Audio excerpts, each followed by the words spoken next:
I guess we're starting. Good evening, friends. Good evening, friends, and welcome to our live segment, hailing from Metro Detroit. Tonight, we are representing Al Nadwa Free Thinking Society, along with media partners HB Productions, Arab American Media ID, as well as Sky Michigan TV. Before we begin our episode for tonight and my introductions to our esteemed guests for the evening, we'd just like to take a moment to really show our appreciation and to really say thank you to all the individuals who are on the front lines day and night, tirelessly, really just fighting to keep us healthy and safe and well, while risking their own health, safety, and wellness, as well as their families. So a big thank you to healthcare professionals everywhere, all across the nation and the world. We say thank you. We literally owe you our lives.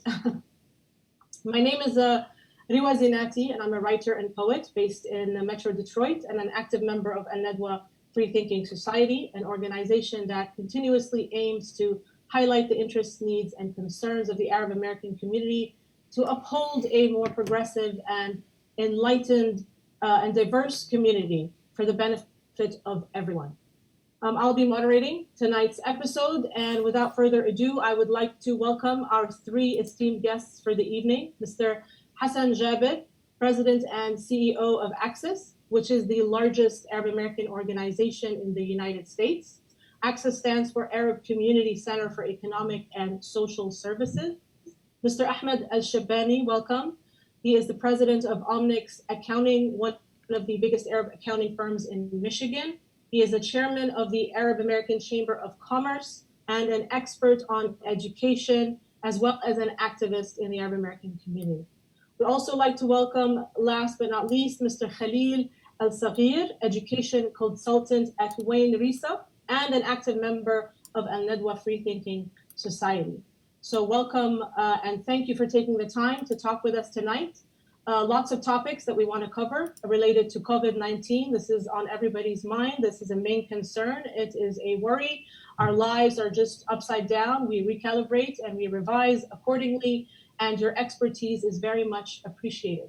We're going to be covering, topics from education to how small businesses are affected, how families are affected, how individuals are affected, and also a very main issue, which is the census 2020. So perhaps we can start from there. We can start with representation, since this is the time for Census 2020. If we can talk about why that's important for our community. Lots of us are receiving this in the mail. We're receiving a document to fill out online our information with a specific code that we have. And in terms of representation and race, what should we tick? Which boxes should we tick? Which boxes should we ignore? Which blank spaces, and how do we fill that? So please, if you can tell us and guide us what to do best for the benefit of everybody. Do you want me to start? Sure, Mr. Jabir, please go ahead. Thank you. Thank you for hosting us. It's a pleasure to be at least virtually seeing Ahmed and Khalil. So let me just, the basic of regarding the census.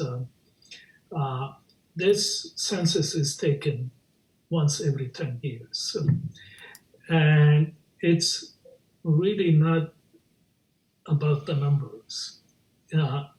It's about services and funding to critical services, just like the situation we are in now with this disease. So it's knowing where money should go, right, where resources should go. And these are critical services. These are health, these are schools, for education.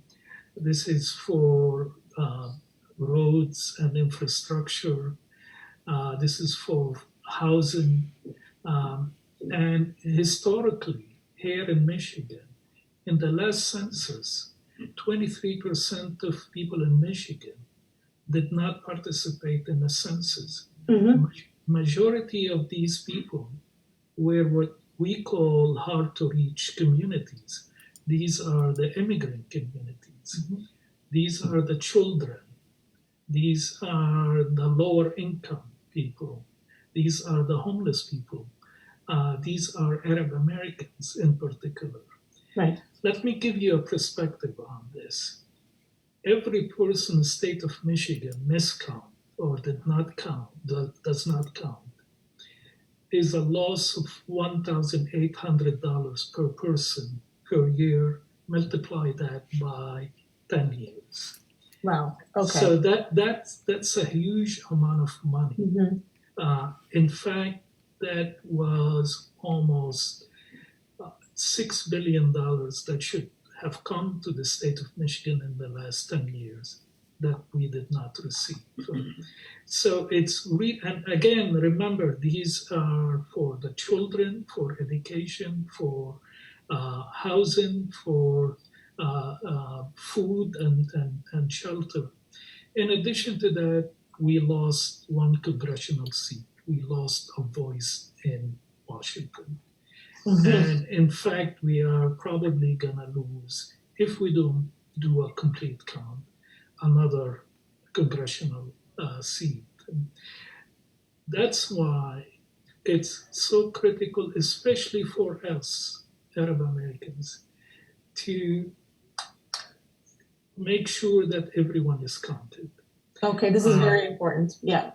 And it takes only, I did mine in less than 6 minutes. It's only 9 questions. It's very brief. Yes, it just takes a couple of minutes. True. Exactly. And if people who are worried about privacy, not only the law says we protect your privacy, no one can share your information, your personal information, with anyone outside the Census Department, with Mm-hmm. anyone.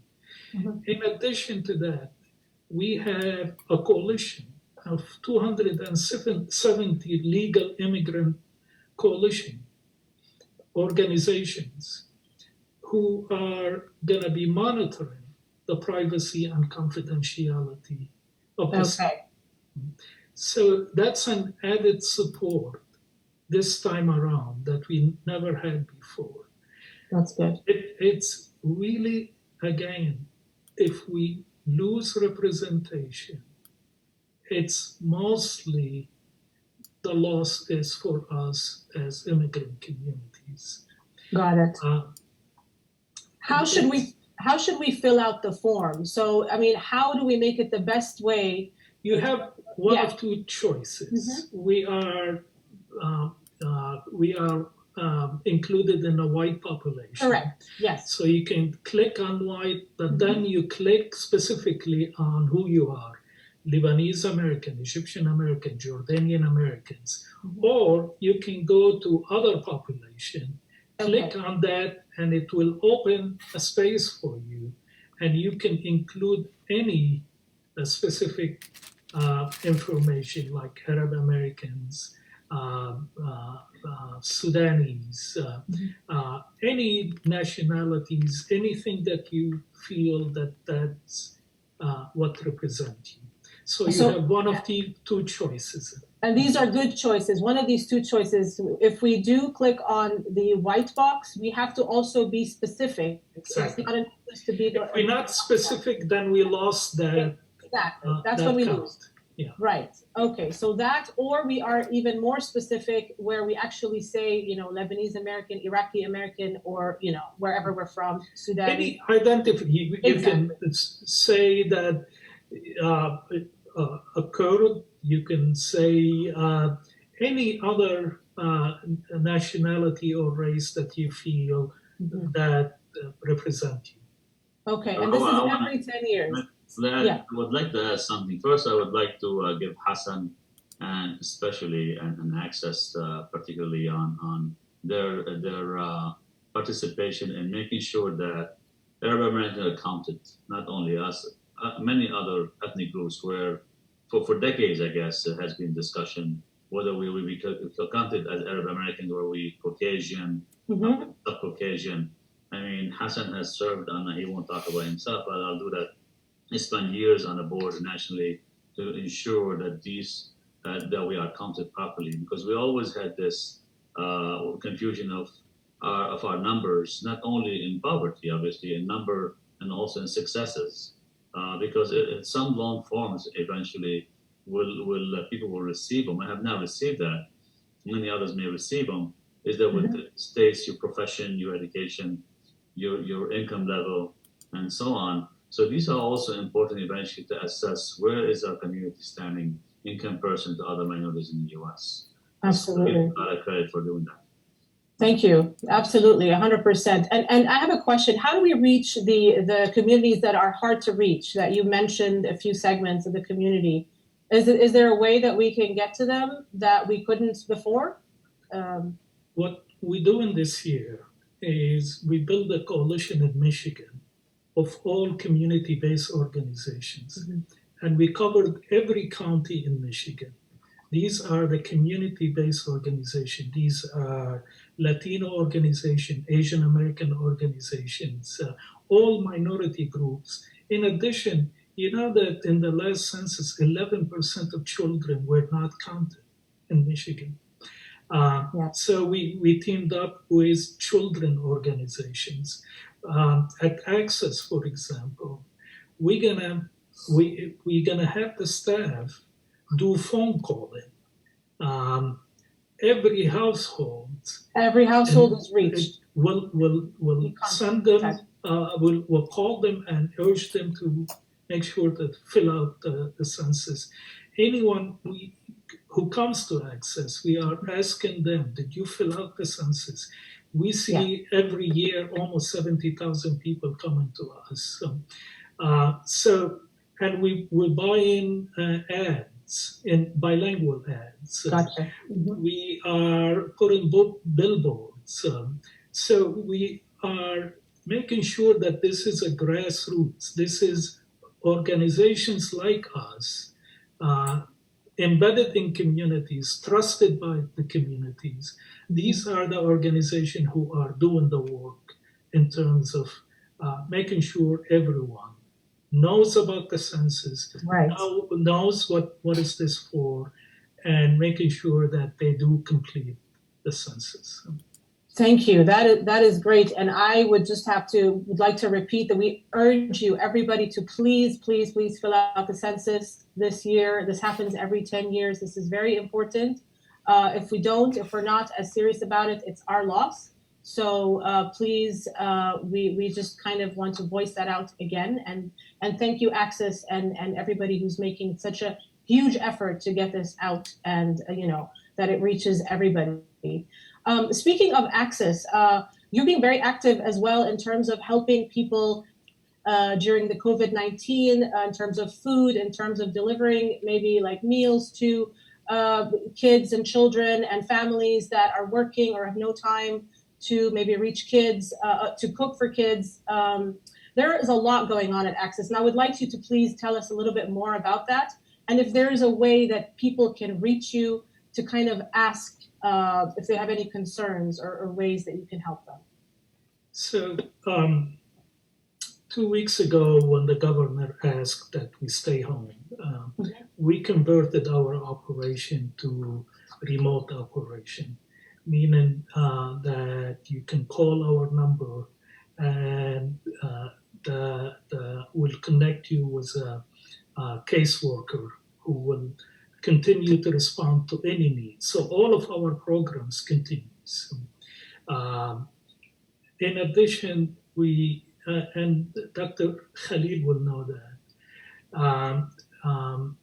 there are 1.6 million students in Michigan. Mm-hmm. These children are now home. These students are home. 83% of them rely on school lunches. Absolutely. And we felt that the kids cannot be denied food. So we arranged to do ready-made food just pick up. We have 3 locations in Detroit and in Dearborn, and people can drive by. We'll hand them the bag of already The prepared meal. meal, Yes. and no question is asked. Sure. And it's for free. last I checked, they have given 8,000 meals to children who are in need of these and their families. So, in addition, we teamed up with Wayne State University Medical School, and we set up a drive-through a COVID-19 testing center, one in Dearborn and one in Detroit. And last I checked, we have tested 3,000 people who went through this program, and it's only for first responders, meaning nurses, doctors, because we have the shortage of testing kits is very serious here in Michigan. So we're very proud that as an Arab American organization, we have taken the lead on ensuring that first responders are healthy and tested and are able to do the work. And like you said in the beginning, we owe them everything we can do to make sure that they live up to their mission in these very difficult times. So we're very proud that we've been able to do that. In addition to all of this, lots of people losing their jobs now. So we have a team of staff that are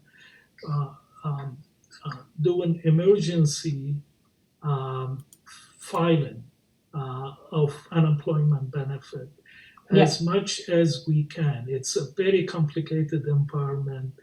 The pressure, you may have heard, in 1 week, 120,000 people lost their job and applied for unemployment benefits. Yes, it's definitely devastating. So these are the areas that we are, in addition to what we do on a daily basis, we are trying to step up and be of support for our community as much as possible. Being really proactive. Thank you. That is really vital. And speaking of the youth and speaking of families and students being at home, Mr. Khalil Al-Saghir, can you tell us a little bit about the experience now? It's been 3 weeks. Has it been 3 weeks now that students are basically doing the online learning? How has it been, in your opinion? What can be improved? What are the gaps? And also, now that we have, now that we learned that the school year is over, what are the ramifications of that? Can you speak to that subject a little bit more? Well, thank you for hosting us, and it's an honor to be with Sis Hassan and Sis Ahmed. Let me first correct one thing, that the school year is not over. The buildings are closed. Yes. But and the governor signed an executive order yesterday in that effect that the schools, the facilities are closed, but will continue. Must continue. Yes. For the next 2 months. Yes, for sure. So as we spoke at the beginning of this, when schools closed, and the next day we had our first episode about online learning and distance learning, and we talked about the importance of moving forward with this and providing the resources to parents and kids to continue learning, because we want them to stay in the mode of learning. And and we encouraged all districts to move on with this. Even though, I'm speaking now on my behalf. I'm not representing Wayne Visa in this capacity. Sure. But the work we do has been focused in the last couple of weeks on providing the support to all districts throughout the county to really revamp their efforts to bring the distant learning to every home and provide whether the devices or the internet connection. So but the executive order now is a step forward because 2 weeks ago when the governor closed the building, there were the number one priority was safety and Absolutely. And we wanted to stop the spreading of the virus. But with this executive order, actually it's a very detailed order that give us concrete components for example, for the continuity of learning plan that each district now must submit to the local ISD, the Intermediate School District, which is Wayne Risa is the ISD for Wayne County. And in that continuity of learning plan, in addition to the COVID-19 response plan, the district must make the commitment and in writing describe how the district will continue to provide instruction, online instruction, continue providing food distribution, continue paying for all school employees, continue providing mental health services, and support efforts related to disaster relief childcare centers. And so this executive order actually make it legal. There is a legal documentation now for what the districts are going to do, even though we have spring break starting next week. Exactly. Yep. But on April 13, which is the day that the schools were supposed to start, in fact, learning will begin on April 13, but in distant learning.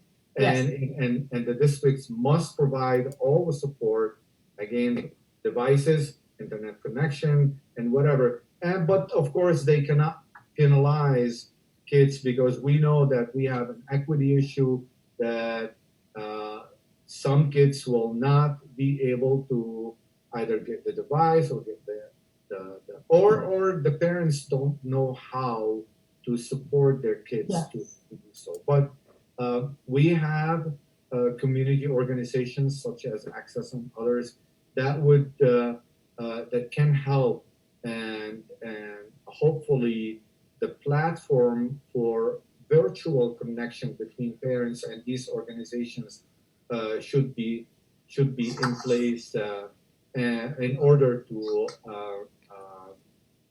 keep the social distancing, but also get the support. Absolutely. And this is happening, like Access and others are reaching out to every family, trying as much as possible to fill in the gaps and to help out with what's needed in terms of either internet or devices or just kind of any sort of basic privilege that some families may have over others. So that is very important. And is there I should also say that we need to also really kudos to many organizations in the community that are nonprofit as well as corporations and companies that are stepping up and providing devices to kids and families that don't have them. And we need to encourage that because we're all in this together. Yes. Public, nonprofit, for-profit, everybody, we need to be together. Absolutely. And there's so much uncertainty. So as we go, we kind of learn as we go, and we kind of help each other with whatever we can. What else can we do, right? This is how we should move forward. In terms of the parents, the families, a lot of people are losing their jobs, or they're being furloughed, or they're working from home. I want to talk a little bit, or ask a little bit about that specific subject in terms of like the stimulus payments, the loans. So maybe if we start with the stimulus package, or the stimulus pay to individuals, for example. There is, of course, the information that $1,200 are, for adults, for each adult, $500 for children. Of course, there are exceptions, case by case, in terms of families and relationships, etc. I guess I would ask, who is eligible for the stimulus payment and who is not?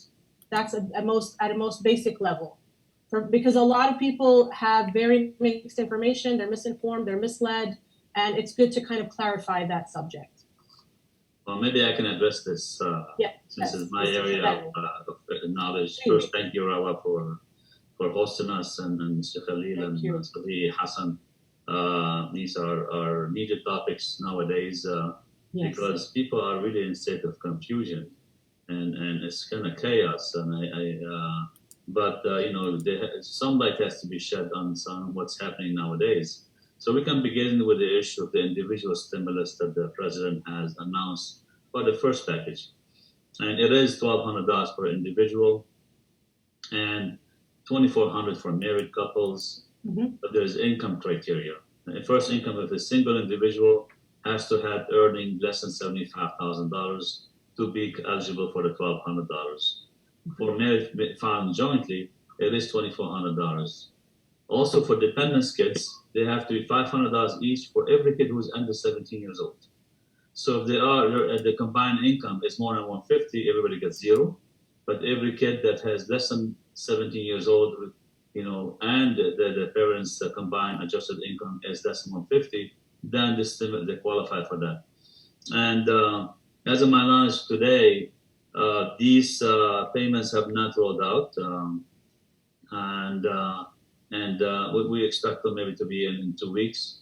Also, the problem with what that's going to happen is the people who already have filed and they have their bank accounts information, they will receive direct deposits. People who had not filed, but the 2018 would be the number would be relied on. And if they had filed 18 with their bank account information on a 1040, then they expect to receive equally the same, the stimulus into their accounts. The problem you're going to have with people who did not file. First, second is did not have, even they had filed, they had no bank account information on the 1040. As of yesterday, I heard it could last up to 4 to 5 months.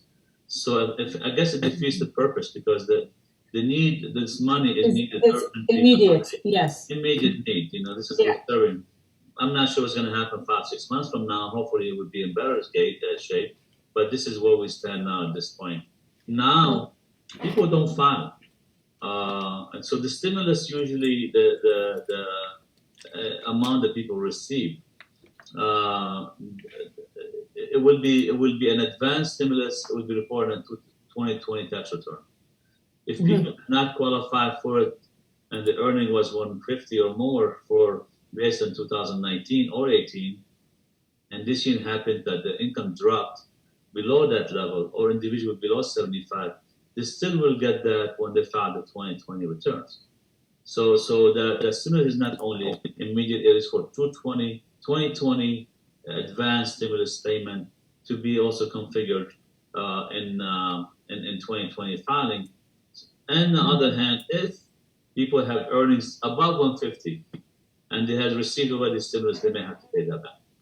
So it is really we've had this happen in the Bush era when we received $600, and that was a similar type of stimulus advancement that people received.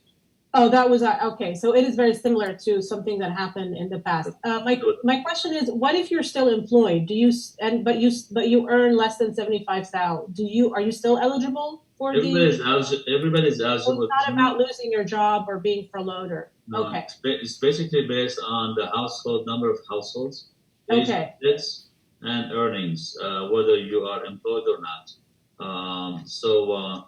The even people who are on Social Security. So you're going to have a lot of and Access probably will deal with these issues eventually. Seniors who are on Social Security, SSI, what have you. These people also qualify for the stimulus. Some people may not file for federally, so their checks will be delayed. This could be an issue for a lot of low-income people that they may not be aware of how to be qualifying for the stimulus. So they have to file at least 1 year, whether it's a dollar income, whatever that is, in my opinion, just to get their name in the system, so they can be accounted for and a check be issued to them, whether by direct deposit or by a means of a check. So this is where the issue is going to be. Is there anybody that people need to reach out to, or this is just going to happen? They're just going to find something in the mail at some point. Is that how it works, or? I'm confused about that. Do I need to talk to someone? Do I need to ask someone? What do I do? That's kind of I guess in perfect world, you have to sit and wait for the checks, but it's not how it's going to work. We don't live in a perfect world. No. So again, those lower income seniors who really may be needed the most at this point, who don't file taxes, they're not going to be part of the formula of receiving checks. So what we have to do is, Access has a tax-free program. They can. I'm not sure they're open now. I'm assuming they're not, because our offices are on. We have to close. Obviously, we all work remotely at this point. Right. Or you can ask their friends and family to assist them to connect with some tax preparers, who really can advise them the best way of being accounted for by filing whatever is needed. So they can be part of the system, so they can qualify for the $1,200. Gotcha. Okay. And you mentioned something about kids who are below 18 would be eligible. What about, let's say, I'm a 20-year-old, but I'm a dependent, Right. Do I qualify, for example? Yeah, so this is a big issue. So first, the kid to qualify for 500 has to be 17 or younger. Right. So not 18. 17. So now the adult, because the adult now with the 2018 tax law on tax and a tax form, the 18 years old is an adult. Used to be 19, and now is 18 years old. Okay. So what do they do? So if people are counted for who are adults, let's say college students or dependents on their parents, yes, they will not get anything. They will not be eligible. Okay. They will not be eligible for 2019. But if you get a job in 2020, they file their own taxes, then the stimulus should kick in on their own. So again, as I mentioned earlier, there is this report on the 2020 and 40, so they can file the 2020 tax returns, and then they qualify for that. They get it directly. So they won't be included if they're smart. Okay. Yeah. Do you need to be a citizen, or can you, be somebody on a visa, on a work visa or something? Is that also something, is that person accounted for, or So obviously you have to be a lawful U.S. You have to be a U.S. citizen or a resident. Or permanent resident. You have to be also authorized to work in the U.S. Okay. Filing as a resident of the U.S. As a taxpayer in the U.S. Well, if somebody has lawful, permit from the immigration to work, they should qualify for that. So they qualify. Gotcha. Okay. Can we talk a little bit about what tax rebate means? Maybe just a few words about. So what is the definition of rebates? The $1,200 stimulus is not a rebate. It's a stimulus. It's just it has a different definition. But rebate is a big one. Rebate is a refund of credits sometimes. But maybe I'll address more of issues of what the individual small businesses are facing and what's out there. Yes, that was kind of my next part. Would love to hear about that. What's happening with small business? Yeah. Yeah. Well, this is very critical because we are really facing a challenging time that have not really seen or expected, especially having a gainful or successful 2019. That we had a booming economy and I think we're going well, even though we expected a slowdown, but we had expected a reasonable growth. But for this one to happen with people unexpectedly, it's really disastrous for a lot of business people who really had their plans out for expansions and maintaining expansions. So this thing, the COVID-19 has happened and then has shocked quite a bit of businesses. Obviously, with the new order that we have, whether nationally or at the state level, of being to be locked down or locked in or stay home order, had forced a lot of the non-essential businesses to stay home. And we know the bar, restaurants, and wherever you have gathering more than 10 people and interaction of less than 6 feet, then these businesses have to shut down immediately. So these are probably the people who suffered the most immediately, including salons, what have you. Most people are familiar with those. So the stimulus was introduced with $2 trillion. It's a huge number. I'm not sure what it means for this country, but what it means for individuals is that the system has designed two programs for the small business owners. One is called Disaster Loan Assistance, and one is called the PPP, the Paycheck Protection Program. But we'll begin with the first one. The first one is a simple application that people can apply on SBA.gov that allows the business owner to request a loan based on basic information, revenues, costs, and anybody basically simple language can be applied for. What it does, it promises. I haven't seen that happen. I'm going to use the word promises because I haven't seen. We've applied for it, and we for a lot of our clients, and haven't seen that result down to the checkbook yet. Well, it promises that once you complete that application, it asks you whether you need the $10,000 immediately. Okay. So and the $1,000 is also with the promise of be forgiven. I'll tell you how it becomes a grant. So you at the end of the application you put your name, your bank account information, and then you send this application and you hear nothing. Okay, so it's like it goes in the space, and then no email response, nothing. But you're supposed to get $10,000 within 72 hours, which has not happened. So what that means, so that $10,000 is supposed to aid you immediately, and then they will follow by approving you for certain loan. We don't know how much it is. Apparently, they have their own formulas and never disclose to us. How could people, what do they qualify for and how much? We know nothing at this point. So all we know is that would be promised that individuals will get $10,000, and that $10,000 can become a grant if you cover your wages, your business rent, utilities, and some commission to some individuals you may owe. If you obey by these rules, that $10,000 will be forgiven to you. So they may decide to give you $20,000 extra for working capital, and you can decide to keep it, or you can decide to return it. But the $10,000 supposedly is a grant that you keep it. If I may ask, the 10,000 is like it's just a known number. That this is 10K, or can you ask for more? Can you hope for more? Or no, it's not an option. It's just say click on this if you want 10,000. Everybody's going to click if you want 10,000. Got it. If you say I don't want it, you may get nothing. You're not even getting the 10,000 at this point. But that's an option you have. We hope that this 10,000 gets deposited, and so people can really survive these hard times, and maybe things are better in June or July, and if we are able to survive it 2-3 months from now, maybe we can stay good back in business, right? So this is one program that really is available from the SBA. Also the counties, obviously each county receive about $1.6 million, $1.6 billion, $1.6 million only. It's not a lot, but allow small businesses to apply for a grant. And based on point system, they will grant them some coverage, maybe up to 10,000 maximum. Could be 5,000, could be 7,000. Okay. So these are data or rules that have been established in the back end to see how they pre-qualify people for some assistance.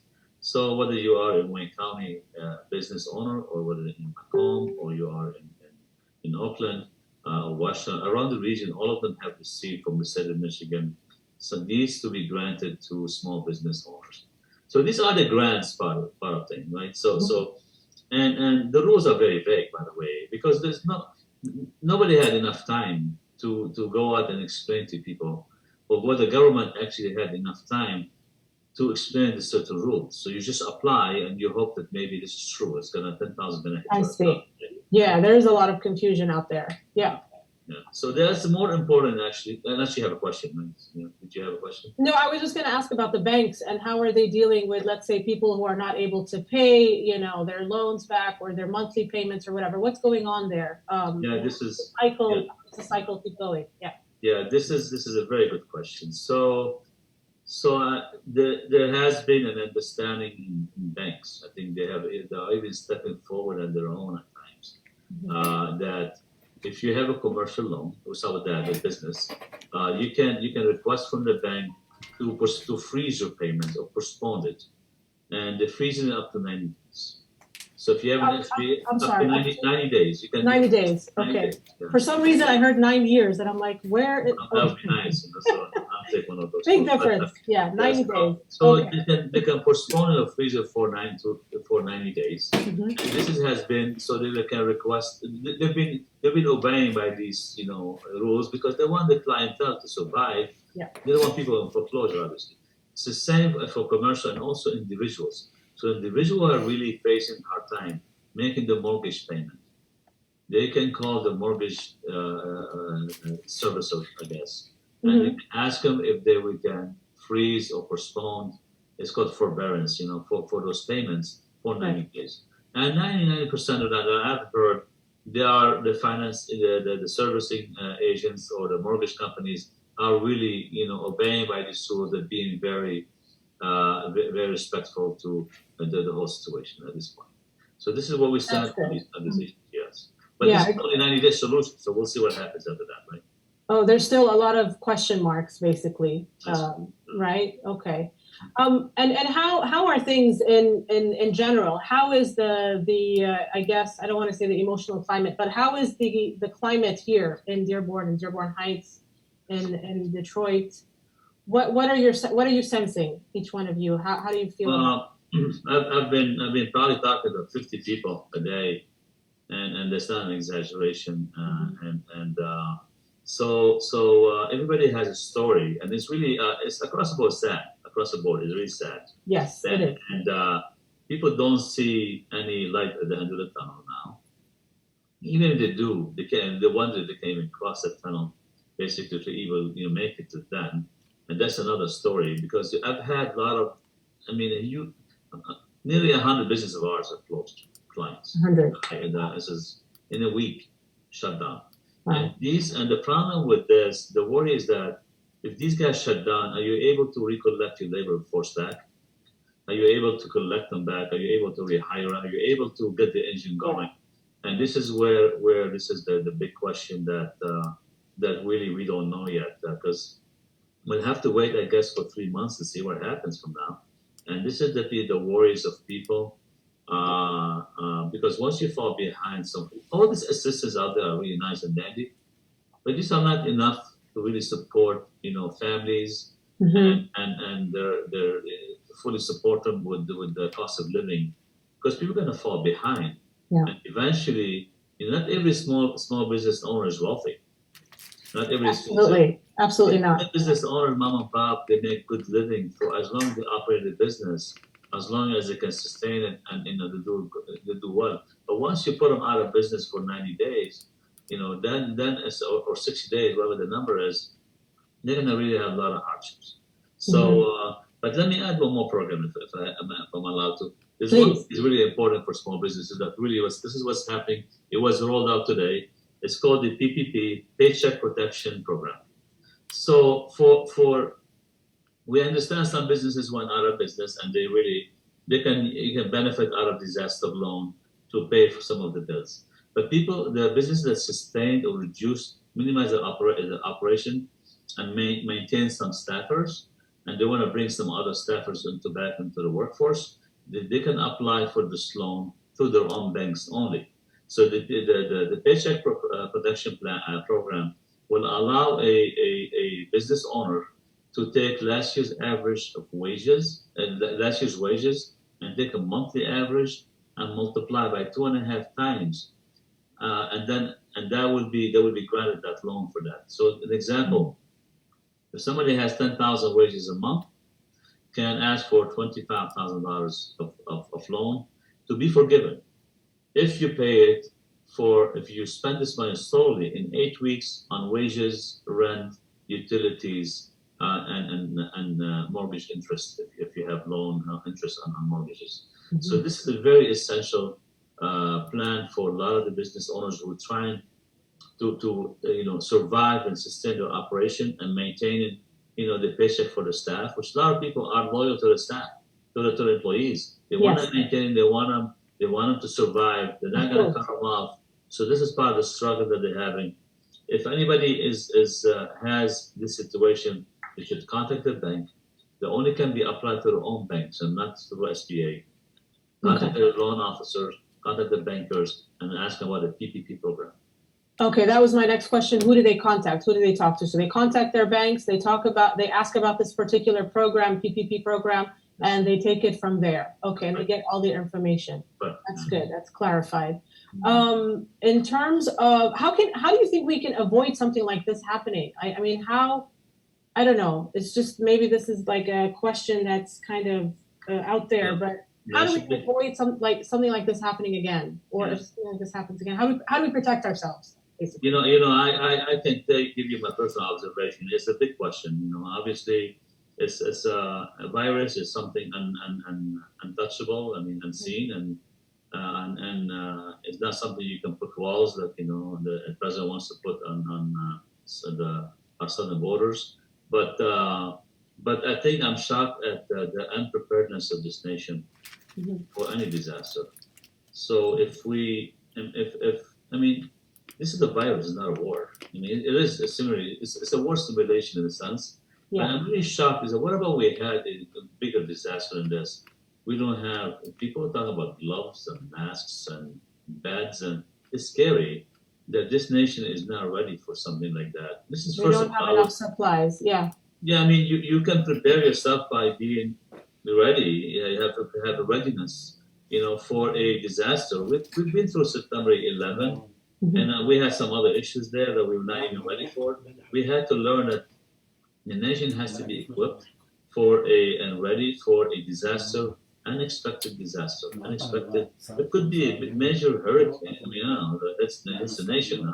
It's something that has to be. So I'm really shocked at this. I'm disappointed because this nation has so much resources, a lot of good minds, intelligence, but they have overlooked the important stuff. So, can you give me an example, like a couple of any of you, just a couple of examples of how we would be prepared? Because we all agree that we should be prepared, but how? This crisis was made worse because of two reasons. One, you have a very inept leadership in Washington, someone who lacked a sense of leadership and compassion and acting decisively in the interest of people. On one hand, on the other hand, this is the results of destroying social safety net in this country. This is the results of focusing on profit and not on people. This is the results of lack of one healthcare system that care for everyone. You know who's dying? The older people are dying and the poor people are dying. Yes. So we have to fundamentally question what is this country systematically? It's exactly. What are the priorities for a society like ours? And invest in people, invest in the well-being of people, invest in protecting people. When we lose sight of this, we end up where we are now, which is people interest, people well-being was the last consideration. And that's what we need to change. Yes.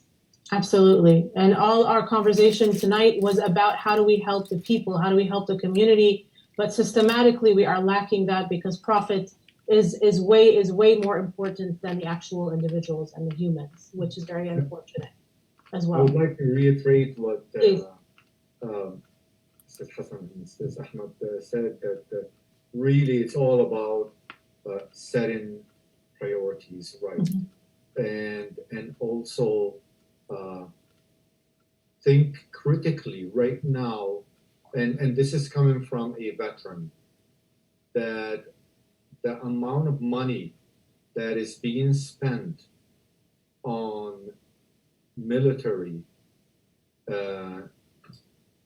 and what we see right now, that our national security is compromised because we don't have masks and gloves. Not because we don't have aircraft carriers or the biggest bombs and the best and the huge nuclear arsenal. State of the art, high tech. Set of priorities, and this is not only for the U.S. This is a global. I think the transformation and the mindset should be there right now. And we can't wait, and we may not wait for 400 more years to get another pandemic like war. This could be in 10 years or 5 years. We may have another. That's true. Big disaster like this. So if we don't set our priorities right now, we may not even survive. That's true. That's true. A lot of people say, I hope, I can't wait for things to go back to normal. And I want to say, we don't want things to go back to normal. We want to go back to better. We want to be better than what we had before. Because as you experts have expressed, it's really about the person. That's the most important, and the talents and the people and the leadership. And the leadership, of course. So, yeah. I'm not sure if I covered all the questions in terms of the loans and how it affects small businesses and families and in terms of education. So if I left something out and you would like to add something to the conversation, something that you would like the community to really know about, something that is confusing to them still, that we haven't covered, please add it now. Let us know what you recommend, your advice to the people. Let me say this. I know when we talk about the census, may not first come to mind in these times, but this is important. This is about the next 10 years, and especially important for us. But let me say two things. One is that we need the community to be active, and I'm very proud in what I'm seeing happening. Khalil mentioned the organizations, the individuals, the people who are collecting food and sharing food, the people collecting medical equipments and donating them on a personal level and on organizational level. That's wonderful. That's the spirit of civic engagement that we need to continue to deepen. Societies are changed by the people, by communities, by us. Make it be the change. So first, I want to say how proud I am of our community, and I encourage them to continue. Let's do the census. Let's remember that we have election. Let's remember that we can change things in our communities. Yes. So this is how we create the future. Us, not expecting someone else to do this. Absolutely. 100%. Topic. Can I add one more thing to my topic? Please. So something that we talked about what is important for business owners, but also individuals. Also in these times, obviously, with about 9 million people have filed in a week or so for unemployment. Obviously, we're not excluded from that. From this process. So people have applied, and people don't know how the process works. Obviously, some people have been denied, and I think they have been denied because it has lack of connectivity between the federal government and the state. So state has been using now their own standard approval process. You have to have certain period of time you've been employed for that firm. You have to pay enough wages into the system, and you have to have average 35 weeks, what have you. These things qualify as individual for up to $362 a week. Now, some people who do not meet this criteria, they've been denied, and I think this is wrongfully so. I mean, they should under the COVID Act with the national disaster, they have to you should refile for a redetermination under the Act, and the government, the state of Michigan, has to compensate them for unemployment. Okay. Because once they qualify for that, Mm-hmm. even though the wages are maybe $100 a week or $200 a week, they still should qualify for something, because they should also qualify for $600 stimulus. Mm-hmm. That's going to be part of the paycheck for 13 weeks. So people will qualify for not typically 26 weeks. Now it has been extended to 39 weeks, but also the stimulus also allows individuals who qualify for unemployment to receive $600 a week. So that's what's the intention of it. They should if they have denials, they should be persistent. There's a form called 1377 that has to be refiled with an appeal process. Got it. And their rights are protected and they can qualify for that. That's really important. Thank you for sharing that. Absolutely. Yes, people do. One more thing, self-employed people, which has never happened historically. People don't pay into the system. They still will qualify for the stimulus. So if you are a sole proprietor, if you are a consultant, you are a real estate agent, you have a 1099, you file a Schedule C, you still qualify for unemployment, but that process has not started till April 10th. So April 10th is the first day where they have to apply. If they qualify, which I hope they do, then they will receive $600 a week for the whole duration. This is this is the big confusion now in the unemployment application process. Okay, that's good to know. Thank you. Thank you. Any other additions? Any last thoughts before we wrap up? This has been so enlightening. It has been a pleasure to talk to you, Mr. Jabir and Mr. Shabani and Mr. Al-Saghir. Just wanted to ask the any last thoughts, or we're good to go? I feel like you want to say something. Hassan. So just follow the guidelines of the governor. She's doing a great job, and let's take care of each other. Let's stay home, and we'll pull through this. And hopefully we can learn lessons, like Ahmed and Khalil said, that we can, at the end of this, be a better community and be much more prepared for the future. 100%. Yes. Thank you. And me too. Ditto to our governors. He's doing an excellent job, and he really is. Yeah. Really, and we are happy with the executive order pertaining to education, and which really we could say one thing, that education continue. The school year is not over, and we are going to provide kids and their families with the support that they need. Districts need to provide all the support, whether it's education or food or any other support that they will need. Yeah, that's great. Thank you so much, gentlemen. Have a great evening, and thank you, Amjad. This was really just super enlightening. So I thank you again for your time and information, and hope to talk to you soon. Thank you for having us. Thank you. Bye-bye. Say hello to Hassan Bazi. Yes, definitely. Hello to Hassan Bazi. Absolutely. Our salutations. Thank you.